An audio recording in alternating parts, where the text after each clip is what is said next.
honest, I never left education. When I was 12, I went to secondary school with high expectations. I had a great time at primary. I was top of my class there, and within like 4 or 6 weeks, my parents got a call, and school had discovered that I was dyslexic. And in primary education, nobody noticed. And well, since my secondary school didn't know how to handle this, they wanted to send me over to special educational needs. But they didn't want me. So they had a big debate amongst each other, and my parents and I got stuck in the middle. And this resulted in me doing the first year of secondary again. And I got very bored because of that. So when I look back at my secondary school period, it was like an indoctrination period on what I couldn't do. So at the end, I got the feeling that I, as a dyslexic, could only do one thing, and that is working with numbers. So I ended up as a mathematics teacher. And I decided then, well, if I'm going to end up in education, I'm going to stay there to change the system.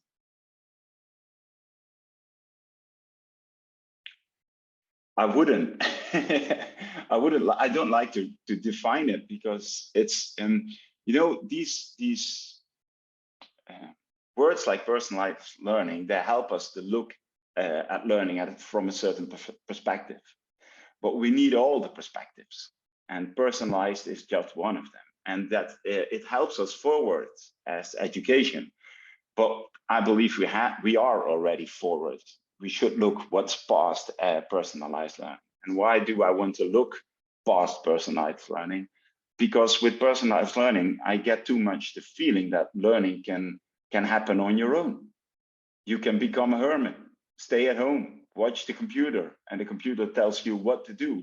The system even knows how to handle you. And I don't like that, because we have to try to get kids to become as autonomous as possible, but they aren't. So we need to learn them the skills to be as autonomous as possible. And one of the very big misunderstandings, I believe, is that people think that they can learn on their own. And that's ridiculous. You always need people around you to learn with or from.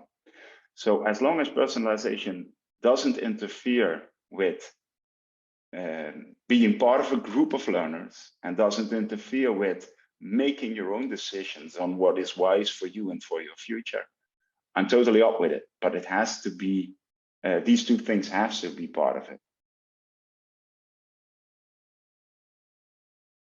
Well, I love the concept that learning should be like play, because play is the most natural way to learn. That's how every kid, or 1 day old, 10-year-old, how they learn. It's through play. And what are aspects of that? So during play, kids feel free. They know that they are allowed to experiment. And if something unexpected happens, they don't feel sad. Most of the time, they simply try to improve what they were doing. So think about building a hut in the bush, or when it collapses, they just try to reinforce it. That's what they are learning. They are experimenting there. When they play an online game and something unexpected happens, they easily try to do the level again, because they are excited. Personal motivation is there to do it again. So for me, if you want to carry play forward in senior years, it's not necessarily about coming up with games. It's about creating the right circumstances, creating the feeling that it is okay to experiment. Creating the circumstances that people are allowed to try to learn from something.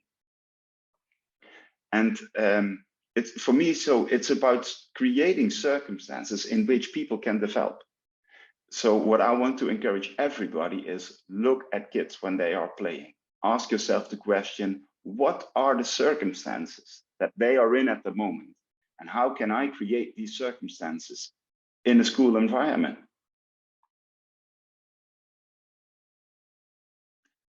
Well, first of all, we have this amazing thing, and it's called the internet. So if you manage the internet in a good sense and in a good way, you can find almost everything on there. But why do I say almost everything?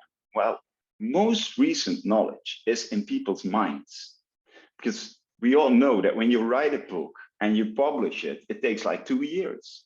So that isn't recent knowledge anymore. And I believe that we have to learn students and grown-ups as well, how to connect with people who have great knowledge, how to find them. And the place where this is most easy is online. You can see what they already have written, predict what they possibly know, predict what they have in their minds, and you can approach them because we can use all this technology.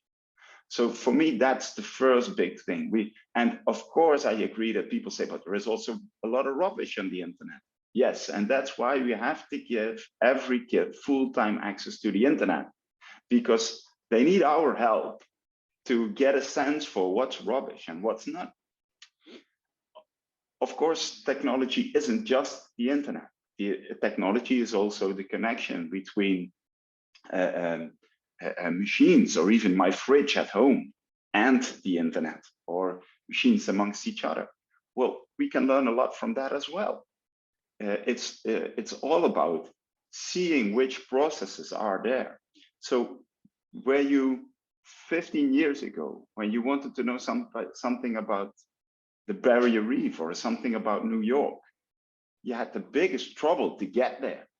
That's not necessary anymore. You can view it from here, from wherever you are in the world. You can have a look at the Great Barrier Reef. You can have a look at New York. You can see how people make certain equipment, etc., etc. So technology makes the world more accessible for everyone. And the biggest reason for me why we are in education, or why education is there, is to make people able to access the world.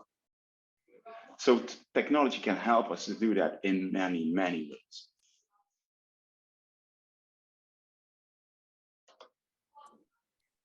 Well, I believe that a lot of older people aren't accepting the fact that we are teaching our students for the students' future, not for our future. And if you teach students for their future, you fully have to embrace the future they are going to live in. And a big part of their future will be online. So digital citizenship is most important. And we, as an older generation, have to admit that we don't know the smallest bit about it. And that makes us afraid to teach about digital citizenship. So we have to also take the responsibility to not only teach about it, but teach about it with an open mind. So what if we are honest and we also say to our students, we don't know everything about it, but let's try to figure it out. Because you, as a youngster, you have to be in a development mode for your whole life. So let's get into that development mode or together, because I also need to learn about digital citizenship, and we need to debate about what it means, etc., etc. And we are already used to debate about what it means to have citizenship. So we know that debate. And it's now on another level. It's not citizenship in my hometown or in my country. It's citizenship in the digital world. The debate is the same. So don't be afraid. Well, first of all, I think there is only one shift to make. And then after that, we don't have to shift education anymore. And that one first shift is we have to shift into a system that can keep up with the zeitgeist. Because if I take a look at education around the world, the core of education is still exactly the same as it was 100 years ago. So if you develop a core in the system which can't go with the flow, how can we prepare children for the future? So that is a very big problem, I believe. And that's something that we have to attend on national levels. We have to pay attention on that, and we have to open up the system and in some countries, the rules for schools to even for a little bit be able to keep up with the zeitgeist. If I take a look at the Dutch system, I believe that the Dutch rules aren't that rigid. The way schools interpret the rules, that's in a rigid manner. And I believe that is logic, because for instance, in Europe, football is a very popular sport. Everybody has watched multiple football games, or everybody gets in contact with football. And as soon as somebody says, well, offside, we should skip that rule, we should leave it out of it, everybody has an opinion on it, because everybody loves football. And they all say, well, no, it has to be like it was back in the day. It doesn't matter if they are an expert on football, if they played once, if they viewed a game once, it doesn't matter. They all say, no, it has to be like it is. And I think that is the problem that we have in education as well. So there is no bigger commercial for an occupation than the commercial to become a teacher, because everybody had to look at a teacher from age 4 up until 18. So that's a daily commercial about what education should be like.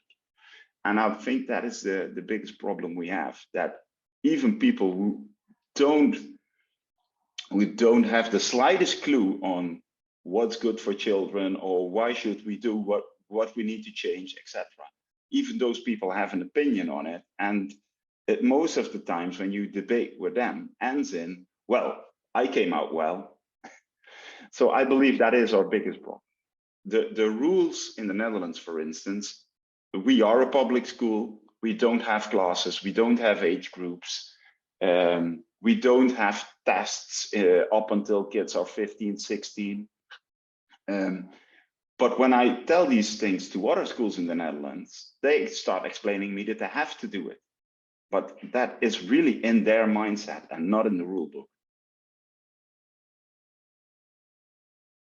First of all, I'm noticing a big change. What I'm noticing is that more and more people see and accept the fact that schools can't cope with the zeitgeist.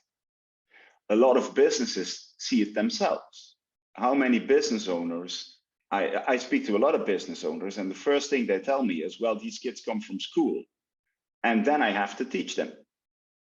So if you say that, you know that the system isn't working in a good manner, don't you? So I think all people all people know it, but admitting it is difficult, because you have this preset mind which tells you what they're doing in education works, because, well, I came out well. So that's the problem. So I see more and more people accepting the fact that there has to become a change within education. What I also see is that people who are in education are talking more and more about it. The problem we have is that there aren't a lot of people who can really help you to make that change, who can really envision and transfer that vision to other people on how it should be. So I think we have a lack on people who have that experience and who are able to inform and equip other people to do it somewhere else. So we have to close that gap. First of all, you're talking about career readiness. When you don't bring people in contact with the outside world, but just keep them in your schools, give them the impression that the world is divided in courses, but everybody who has a career knows that it's a mix of all of this, then you don't even have to start talking about career readiness. So in my opinion, schools have to open up the world for kids, but you can't do that from within your school building. You have to send them out there. They have to know what's happening in their own region, in their own district. I live in the southern part of the Netherlands. it's 300k away from Amsterdam, so, or 250. And a lot of what we have seen here in the last 40 years is that the amount of children in this district is decreasing, is going down rapidly. We see that a lot of people are moving towards cities like Amsterdam. We see that kids go over and study there and stay there. They don't even know what is happening in our own district. They don't even know the job opportunities in our district. So I believe that school and businesses and the district, they all have to work together to give kids a great learning experience in their own district. And then they can still go out there, that's no problem. But we have to, I think we have to quit dividing school and a career at the age of 18 or at the age of 20. So everything before the age of 20 is school and everything after is career. That's ridiculous. When you get born, you are starting to figure out what is happening in the world around me. And we should grow from there together. I don't want kids to get jobs at the age of 12, but they have to see the businesses in their own district. Why should they stay in the district if they don't see the businesses there? And they have so we have to collaborate. And there is a simple reason why we have to collaborate. That's because schools will never be able to keep up with the zeitgeist. A business owner has to keep up with the zeitgeist in his zone of expertise.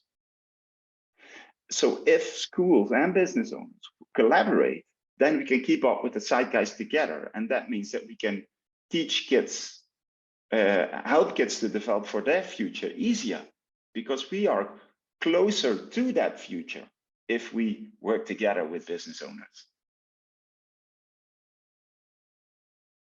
What I would love what I hope that the audience brings from my keynote is that I want to invite them to build playful, flexible school organizations with high expectations, of course.